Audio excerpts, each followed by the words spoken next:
할렐루야. 먼저 사도신경 하시고 오늘 말씀 보시기 바랍니다. 오늘 말씀은 빌립보서 3장 18절에서 21절입니다. 탈무드에 보면 이런 이야기가 있습니다. 굶주린 여우 한 마리가 울타리가 쳐진 포도밭을 지나고 있었습니다. 울타리 너머에는 먹음직스러운 포도가 주렁주렁 열려 있었습니다. 여우는 이 좁은 울타리를 지나가지고 포도밭으로 들어가려고 했는데 들어가지를 못하는 거예요. 그래서 꾀를 하나 생각을 해냈습니다. 3일 동안 굶어가지고 다이어트를 하는 거예요. 그리고 홀쭉해진 몸으로 울타리를 지나서 포도밭으로 들어갔습니다.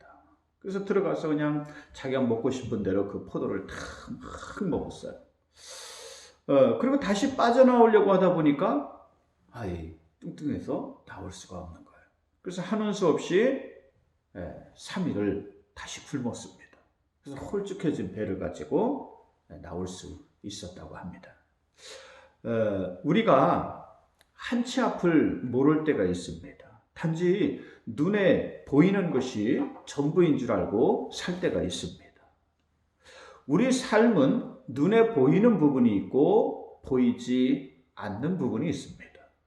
우리 삶은 내가 아는 부분이 있고 알지 못하는 부분이 있습니다. 예전에 접속이라는 영화가 있었습니다. 지금처럼 인터넷이 활성화되지 않았을 때, 또 핸드폰이 없었을 때 남녀 주인공이 인터넷 채팅으로 서로 대화를 나눕니다. 얼굴을 모른 채 글로만 대화를 이어갔습니다. 서로의 일상을 나누며 두 사람은 친밀한 사이가 됩니다. 만날 듯 하면서 두 사람은 만나지 못합니다. 같은 신호등에 서서 거기를 건너가는데도 알아보지 못해요. 또 전철을 하나를 두고 한 사람은 안에 있고 한 사람은 바깥에서 마주 보는데도 알아보지를 못합니다. 상대방이 자신의 삶의 자리를 지나고 있을 거라고 꿈에도 생각하지 못해요. 자신이 알지 못하는 부분이 있습니다. 또한 우리는 어디서 왔고 어디로 가는지 알지 못합니다. 태어나기 전의 존재를 모르고 또 미래의 일을 알지 못합니다. 오로지 주어진 현실만 살 뿐이야. 앞으로 어떠한 일이 일어날지 우리는 전혀 모릅니다. 30년 전에 제가 신학을 이렇게 공부하려고 마음먹었을 때 이 신학의 길이 이렇게 힘든 줄 몰랐어요. 또 17년 전에 교회를 개척해서 시작하려고 할 때 또 이러한 또 많은 그런 목회의 그 길들이 이렇게 참 힘든지 몰랐습니다. 우리는 우리 삶이지만 알지 못하는 부분들이 있습니다. 눈에 보이는 부분만 보고 살아가면 우리 삶의 문제를 다 알 수 없고 이해하기가 힘듭니다. 왜 나에게 이러한 일이 일어나고 왜 내가 이러한 일을 겪어야 하는지 이해하지 못합니다. 문제가 풀리지 않습니다. 우리는 나의 인생에서 보이지 않는 부분들을 볼 수 있어야 합니다. 그래야 문제가 풀립니다. 그래야 이해가 됩니다. 이것을 보게 하는 것이 믿음이에요. 비록 인생이 힘들었고 목회의 길이 험난했지만 돌아보면 그 모든 삶이 하나님의 은혜이고 너무도 귀한 삶의 걸음들이었다는 거예요. 그 시간들이 있었기에 오늘날 내가 있기 때문입니다. 그 어려움들이 있었기에 오늘날 우리가 있다는 것입니다. 또 지금 하나님을 사랑하며 믿음으로 살기를 힘쓰고 또 우리 곁에 소중한 사람들이 있는 겁니다. 그러므로 고린도전서 15장 10절에 오늘날 나의 나된 것은 오직 주의 은혜라고 했습니다. 과거의 삶이 있었기에 오늘날 내가 있고 사랑하는 이들이 곁에 있고 소중한 만남이 있다는 것입니다. 그러므로 우리 삶에 헛된 것은 없어요. 의미 없는 것은 없습니다. 모두가 의미가 있습니다. 그러므로 지금의 시점에서 우리는 알아야 합니다. 앞으로도 우리가 알지 못하고 우리가 이해하지 못한 일들이 우리에게 일어날 수 있습니다. 그러나 그 시간 또한 하나님이 은혜로 채우실 것입니다. 너무도 소중하고 감사한 일들로 채워질 거예요. 이것을 믿는 것이 믿음이에요. 우리는 이러한 믿음을 가지고 담대하게 주어진 인생을 살아가야 합니다. 두려워하지 말고 하나님을 믿고 앞으로 나아가야 합니다. 믿음으로 살면 결코 망하지 않습니다. 믿음으로 사는 사람의 인생은 결코 실패로 끝나지 않습니다. 하나님이 더 큰 은혜와 축복으로 채워가시기 때문입니다. 성경에 여러분 야곱을 한번 보세요. 그가 가정에 문제가 생겨서 아주 급하게 지금 밧단 아람으로 도망을 치고 있어요. 자기 간에는 인생을 좀 잘 살아보려고 형 에서의 장자권을 가르쳤어요. 사냥을 나갔다 돌아온 형이 배고픈 것을 이용해 팥죽 한 그릇으로 이 장자의 권리를 팔라고 했습니다. 그래서 그걸 쌍둥이 형이니까 차이가 얼마나 났겠습니까? 이건 에서는 배고프니까 그래 좋아. 그리고 팔아버린 거지요. 그래서 가르쳤어요. 또 마지막 임종 때 아버지가 자식들을 축복해 줄 수 있는 권한이 있었어요. 그래서 이 축복을 해주려고 하는데 눈이 어두운 아버지를 이용해서 형인 것처럼 꾸미고 들어가 그 축복도 또한 가르쳤습니다. 화가 난 형이 자기에 대해서 앙심을 품고 막 해하려고 합니다. 그러니까 급하게 집 올라와서 도망을 치는 거예요. 도망을 가서 어디로 가느냐면 외삼촌 이 라반에게 이 도망을 갑니다. 자, 밧단 아람에서는 자기보다 더 교활한 외삼촌 라반에게 속아가지고 그냥 엄청 고생을 합니다. 자기 재산을 하나도 가지지 못한 채 일만 했어요. 또 원하지 않게 두 아내를 두면서 가정에는 분란이 끊이지 않습니다. 배다른 자식들끼리 서로 싸우고 나중에는 막내 동생 요셉을 노예 상인들에게 팔아버렸어요. 그리고 아버지 야곱에게는 사나운 짐승이 잡아먹었다고 거짓말을 했습니다. 야곱은 막내 아들이 죽은 줄 알고 오랜 시간 동안 슬픔에 젖어 살았습니다. 그 삶을 보면 참으로 시련과 어두움으로 가득 차 있어요. 도무지 행복이라고는 찾아볼 수 없는 그러한 삶을 살았습니다. 그런데 왜 야곱을 축복의 사람이라고 할까요? 그것은 야곱의 삶에는 보이지 않는 부분이 있기 때문이에요. 보이는 삶의 부분이 전부가 아니라 보이지 않는 삶의 부분이 있기 때문입니다. 창세기 28장에 보면 야곱이 길을 가다가 베델이라는 곳에서 노숙을 하게 됩니다. 큰 돌을 하나 갖다가 이렇게 베개 삼아서 베고 거기서 잠이 들었어요. 근데 꿈에 보니까 그 사다리가 이렇게 놓여 있는데 그 사다리가 높이 올라가서 하늘 끝에 닿아 있었습니다. 그것을 통해서 하나님의 천사가 오르락 내리락 하는 것을 보게 돼요. 그리고 그 사다리 맨 위에 하나님이 계시는데 하나님이 야곱에게 무엇이라고 하시냐 하면 내가 어디를 가든지 내가 너와 동행할 것이며 너를 지킬 것이며 내가 복의 근원이 되게 할지라 라고 말씀하셨어요. 그러면서 하나님은 야곱이 아무리 많은 시련과 역경 속에 있어도 함께 하셨습니다. 그를 인도하고 도우셨어요.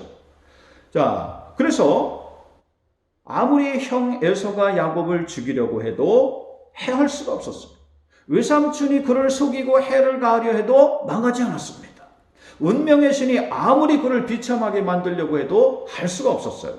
결국 야곱은 죽은 줄 알았던 아들 요셉도 만나게 됩니다. 13년 만에 만나게 돼요. 그것도 애굽의 제일 높은 그 자리에 있는 이 아들을 만나게 되었어요. 그래서 요셉의 효도를 받으면서 13년 동안 노년을 애굽에서 편하게 보내게 됩니다. 야곱은 인생의 마지막에 자신의 삶을 나그네의 삶이었다고 고백합니다. 나그네는 어떤 사람입니까? 거쳐가는 사람이에요. 이 땅에 와서 여러분 삶을 보니까 내 삶이 전부가 아니라 이 삶이 거쳐가는 것이고 또 다른 삶의 부분들이 있더라는 거예요. 그러므로 욥기서에 보면 우리가 하나님으로부터 와서 하나님과 동행하다가 하나님에게로 돌아간다 그랬어요. 우리의 존재를 알려주고 있습니다. 하나님을 아는 사람은 우리의 현재뿐만 아니라 과거의 존재도 미래의 존재도 찾게 된다는 것입니다. 믿음이 있으면 보이지 않는 부분을 볼 수 있습니다. 알 수 없었던 우리 인생의 부분을 알게 된다는 거예요. 우리의 존재를 바르게 알게 됩니다. 그러므로 히브리서 11장 1절에 믿음은 바라는 것들의 실상이요 보이지 않는 것들의 증거가 된다고 했습니다. 믿음을 가지고 살아가면 보이지 않는 것들이 보이기 시작한다는 거예요. 그러므로 믿음으로 보이지 않는 것을 보며 여러분 인생을 좀 더 담대하게, 활기차게, 용기 있게 살아가시길 주의 이름으로 축원드립니다. 우린 여러분 믿음으로 보이지 않는 우리 인생의 부분을 여러분 믿으면서 하나님이 함께 하시고 도우실 것을 믿으면서 살아가야 됩니다. 이러한 삶이 될 때 우리 인생이 여러분 다른 모습이 될 수 있습니다. 자, 그러나 믿음이 없으면 보이는 것만 보면서 살게 돼요. 오늘 말씀에 땅의 것만 바라보는 사람이 있다고 했어요. 이러한 사람은 보이는 것만 보며 사는 사람이에요. 이러한 사람은 부끄러움을 당하게 된다고 그랬습니다. 여러분 가룟 유다가 있습니다. 그는 보이는 것만 보며 살았어요. 눈에 보이는 것이 전부였습니다. 돈이 전부였고 재물이 전부였어요. 그래서 예수님을 배신하고 은 30에 팔아버렸어요. 스승도 버리고 친구도 버렸습니다. 그렇게 돈을 벌어서 이것으로 땅을 샀습니다. 밭을 하나 샀습니다. 여러분 자기 간에는 겉으로 보면 여러분 잘 되고 이익을 본 것 같아요. 당장의 삶에서는 유익이 되는 것 같습니다. 예수님은 잡혀 십자가에 처형당하셨습니다. 그러면서 가룟 유다는요 점점 양심의 가책에 시달리게 돼요. 괴로워합니다. 결국 목매달아서 자살하다가 그 줄이 끊어져 가지고 땅에 곤두박질 치면서 배가 터져서 죽었어요. 그것을 아켈다마 피의 밭이라고 성경에 했습니다. 그리고 영원히 지옥 형벌에 떨어지는 사람이 되었습니다. 눈에 보이는 것만 보며 살아가면 이런 비참한 사람이 됩니다. 죄 없는 예수님을 십자가에 못 박도록 내어준 로마 총독 빌라도를 여러분 보십시오. 역사에 보면 그는 교활하고 약삭빠른 인물이었다고 소개합니다. 출세를 위해서 뇌물을 써서 로마 총독까지 되었습니다. 예수님은 분명히 죄가 없는 줄 알면서도 혹시 밀란이 일어나면 자기 책임이 될까봐 십자가에 못 박도록 내어줬어요. 당장은 총독의 지위를 유지하며 이익을 보는 것 같습니다. 그러나 결국 몇 년 뒤에 그는 총독에서 쫓겨나고 저 멀리 유배 갔다가 갈리귤라 황제에 의해서 처형당하게 됩니다. 또 이게 두려워서 스스로 자결했다라는 그러한 두 가지 설이 있습니다. 둘 다 비참해요. 또한 2000년 동안 예수님을 죽인 자로 저주의 그러한 이름이 되었습니다. 예배 때마다 여러분 고백하잖아요. 사도신경에 보면 본디오 빌라도에게 고난을 받으사 이 부분이 있어요. 뭡니까? 이 무덤에서도 욕을 먹는 거예요. 여러분 얼마나 부끄러운 이름입니까? 예전에 여러분 제가 그 해외 토픽 그 기사에 난 걸 이렇게 봤어요. 어떤 사람이 자기 이름을 그 빌라도라고 여러분 개명하려고 하는데 법원에서 허락하지 않았어요. 그 이름은 부당하다, 부적당하다. 그래서 허가를 하지 않은 거예요. 우리 인생에 보이는 부분만 보며 살면 이러한 인생이 됩니다. 현실의 유익만 바라보며 살면 이러한 인생이 돼요. 오늘날에도 여러분 이러한 사람들이 얼마나 많습니까? 돈이 전부인 줄 알고 사는 사람들이 얼마나 많아요. 또 성공이 제일인 줄 알고 출세가 제일인 줄 알고 사는 사람들이 얼마나 많습니까? 눈에 보이는 것이 전부인 줄 알고 그것만 따라서 살아가는 사람들이 여러분 얼마나 많습니까? 요즘 또 이제 선거 때가 되니까 또 사방에 여러분 이 현수막들이 많이 나붙어요. 출세하려는 사람들이 여러분 또 이렇게 나옵니다. 권력을 가지면 여러분 행복할까요?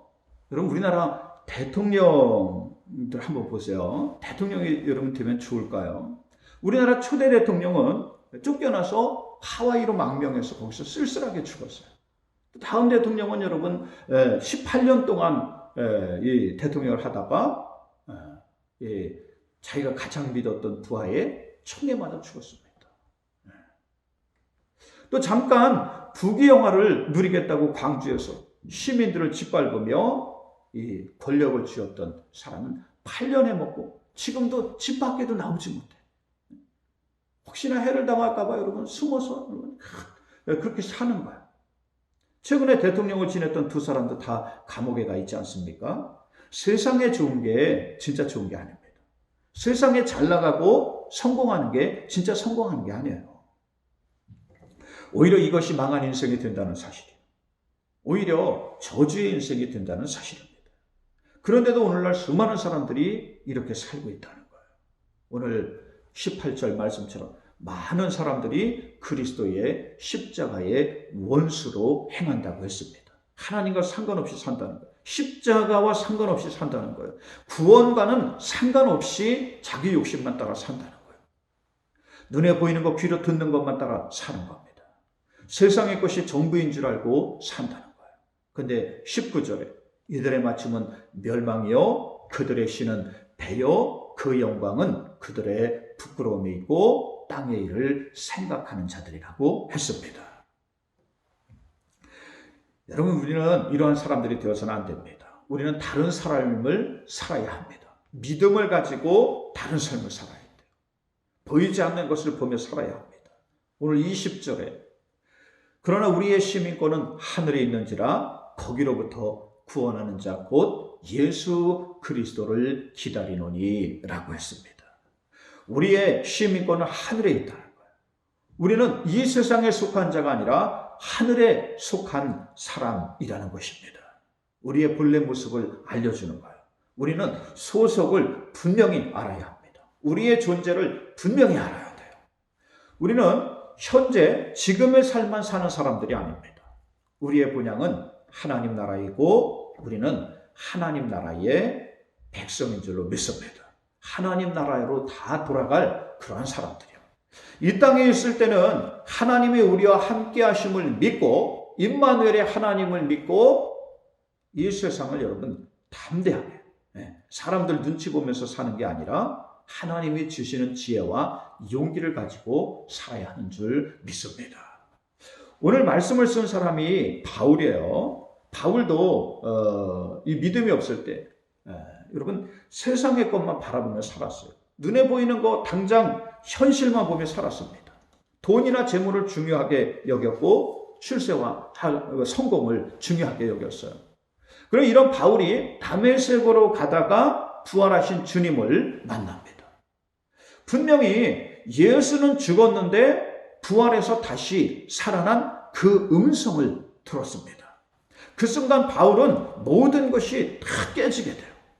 자기가 지금까지 알고 있던 거, 가지고 있던 거, 또 목표로 한 거, 바라보던 거, 이런 것이 전부가 아니라는 거예요. 눈에 보이는 삶이나 현재가 전부가 아님을 깨달았습니다. 눈에 보이지 않는 진짜 세상이 있고 더 소중한 삶이 있다는 것을 알게 되었어요. 20절 말씀처럼 죽은 자를 다시 살리시는 하나님을 알게 됐습니다. 하나님을 믿게 된 거예요. 21절에 그분은 만물을 자기에게 복종하게 하실 수 있는 분으로 우리의 낮은 몸의 형체를 자기 영광의 몸의 형체로 바꾸실 수 있는 분임을 알게 된 거예요. 우리 이 땅의 생명이 끝나면 다 죽습니다. 다 썩어요. 먼지가 돼서 다 흩어져서 없어져요. 그러나 하늘에 시민권이 있는 사람은 다릅니다. 믿음으로 사는 사람은 달라요. 하나님이 새로운 생명을 주신다는 거예요. 우리의 낮은 몸의 형체를 자기 영광의 몸의 형체로 변화시켜 주신다고 말씀하셨어요. 그리고 바울은 이것을 바라보며 살았습니다. 현실의 삶은 고난의 연속이었어요. 시련의 연속이었습니다. 예수 믿는 것 때문에 매를 맞고 또 쫓겨다니고 감옥에 갇히고 또 이 사람들에게 무시당하고 조롱당했어요.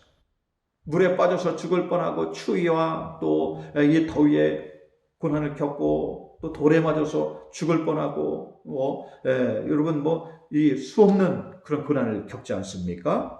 그러나 바울은 이러함 속에서도 실망하거나 좌절하지 않았어요. 왜 그렇습니까? 눈에 보이는 것이 전부가 아니었기 때문이요.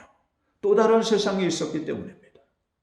고린도후서 5장 1절에 만일 땅에 우리의 집이 무너지면 하나님께서 지으신 집, 곧 손으로 지은 것이 아니요 하늘에 있는 영원한 집이 우리에게 주어진다고 했습니다.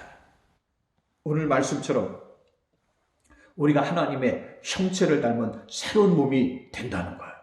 하늘나라의 백성이 된다는 것입니다. 하늘 시민이 된다는 거예요. 그러므로 우리는 하늘의 시민권을 바라보며 살아야 합니다. 하나님 나라의 백성임을 명심해야 돼요. 하나님이 오늘 여러분에게 이것을 알게 하시려고 여러분을 오늘 이것으로 부르셨습니다. 오늘 이 말씀을 듣게 하신 거예요. 인생에 보이는 부분만 보며 살지 말라는 거예요. 세상 일 때문에 너무 걱정하지 말라는 겁니다. 하늘의 소망을 두며 살아야 한다는 거예요. 하늘에 시민권이 있는 사람임을 명심하라는 것입니다. 이러한 사람이 인생을 가장 잘 사는 사람, 이러한 사람이 진정으로 성공한 사람이 되는 줄 믿습니다. 여러분들이 이러한 사람들이 되시길 주의 이름으로 축원드립니다. 오늘 말씀이 여러분에게 주시는 하나님 말씀이 되시길 주의 이름으로 축원드립니다. 기도합니다. 하나님, 오늘도 인생에 보이는 부분만 보며 살아가고 그 속에서 염려하고 근심할 것이 아니라 오늘도 하나님 말씀을 통해 진리를 깨닫게 하시고 보이지 않는 우리 인생의 부분을 믿음으로 바라보며 하나님의 은혜를 받으며 이것을 기대하며 살아가는 삶이 되게 하심을 감사합니다. 늘 하나님 말씀을 따라서 살아가는 우리 예수원교회 성도들 되도록 또 이 방송을 듣는 모든 이들이 되도록 축복하여 주시옵소서. 예수님의 이름으로 기도 올리옵나이다. 아멘. 이제 광고 하나만 합니다. 다음 주 주일은 저희 교회가 세워진 지 16주년이 되는 기념주일이 되겠습니다.